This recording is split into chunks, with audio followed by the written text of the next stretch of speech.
En la era de las redes sociales es muy fácil emitir juicios sobre casi todos. Nos hemos convertido en expertos en epidemiología, expertos en fútbol y ahora expertos en guerras y en violencia, cuando muchas veces sabemos poco o nada de esto. Peor es cuando como cristianos intentamos emitir juicios justificándolos con la palabra de Dios.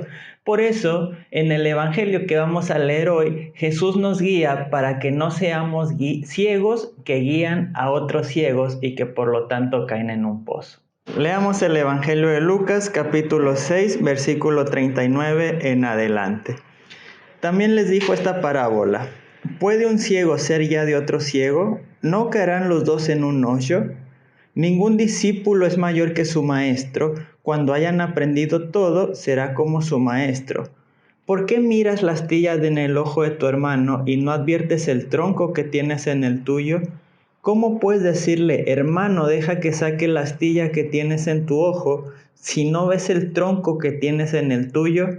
Hipócrita, saca primero el tronco de tu ojo y entonces verás claro para sacar la astilla del ojo de tu hermano.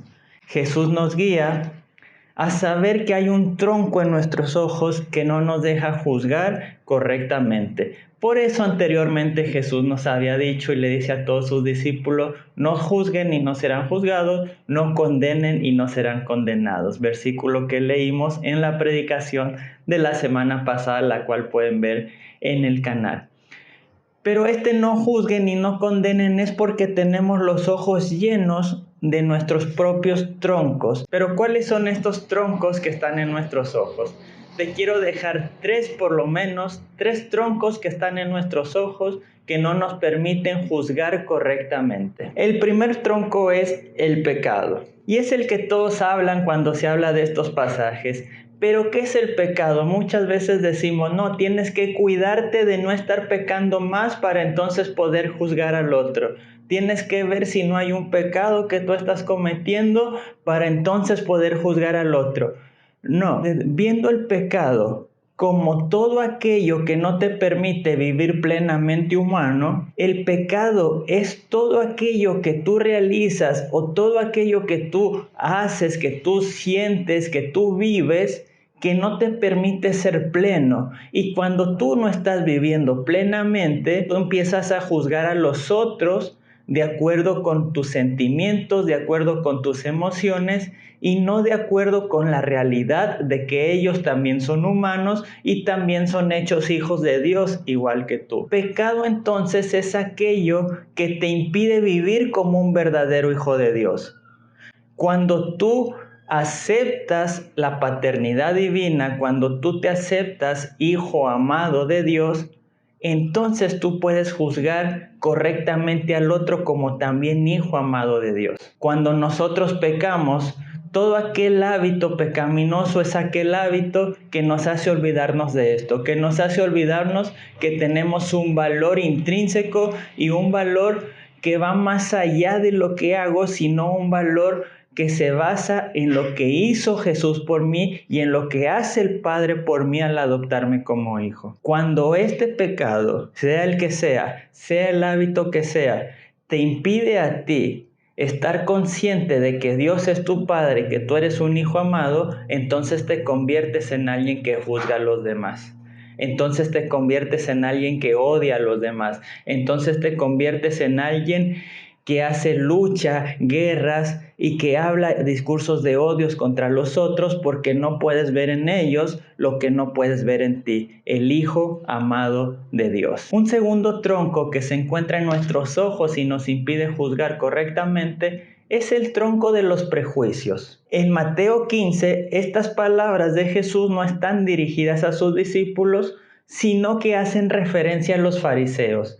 Jesús les dice, ustedes son unos hipócritas porque dicen que cumplen la palabra de Dios. Pero si la palabra de Dios dice, honra a tu padre y a tu madre, ustedes dicen, todo lo que podré usar para ayudar a ellos, lo estoy dando como ofrenda a Dios, entonces ya no los tengo que honrar. Así que son unos hipócritas porque no cumplen la palabra de Dios. Uno podría decir, bueno, es el tronco de la religiosidad.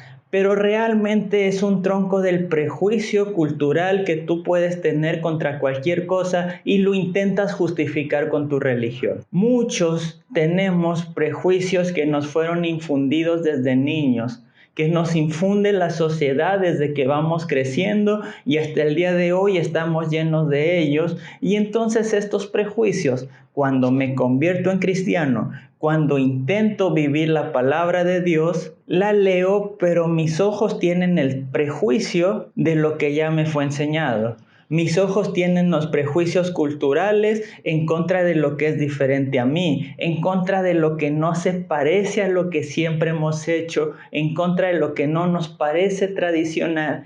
Y entonces voy a encontrar todos esos prejuicios en la palabra de Dios. Y voy a utilizar la palabra de Dios para justificar los prejuicios sin que se llamen odios, cuando realmente muchos de esos prejuicios nos llevan a odiar al otro. No podemos juzgar al otro, no podemos juzgar las decisiones de los otros, no podemos juzgar la vida de los otros, no podemos juzgar las orientaciones de los otros, porque los otros no han vivido lo mismo que tú has vivido, no han vivido lo mismo que yo he vivido. Tenemos que tener conciencia de que los prejuicios son heredados, de que necesitamos quitarnos el tronco de los prejuicios culturales y saber que hay un mundo más allá de lo que nos han enseñado y que no todo lo que es diferente a lo que yo pienso es pecado, o que no todo lo que es diferente a lo que yo soy tiene que ser malo de por sí, sino que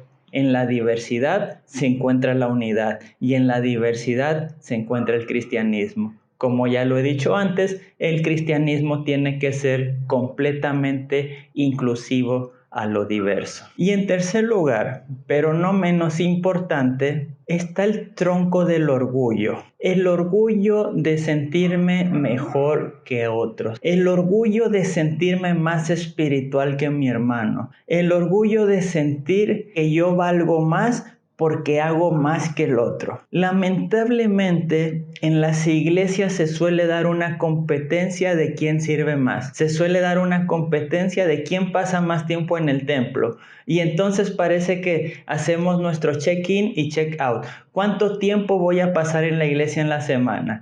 Y parece ser que pensamos que al final de nuestra vida Dios va a revisar en la entrada al cielo cuántas horas en mi vida pasé en la iglesia, y el que tenga más horas en la iglesia va a ser aquel que tenga la mansión más grande. El que tenga más sillas levantadas va a ser aquel que sea mejor recompensado.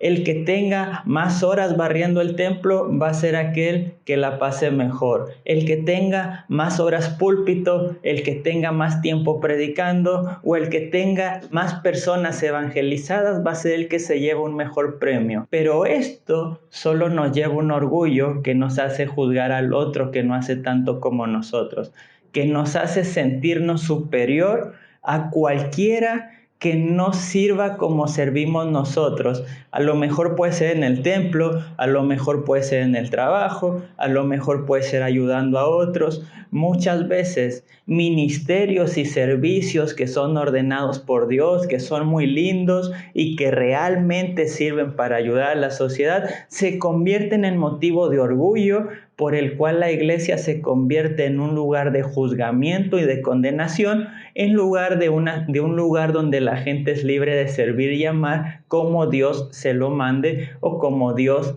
se lo permita a cada uno según sus dones y según sus talentos. El orgullo nos impide ver realmente quiénes somos y quiénes son los demás. El orgullo nos impide darnos cuenta que el otro vale lo mismo que yo. El orgullo nos impide ver con amor a aquel que a lo mejor está en una situación pecaminosa, pero que quiere salir de ella.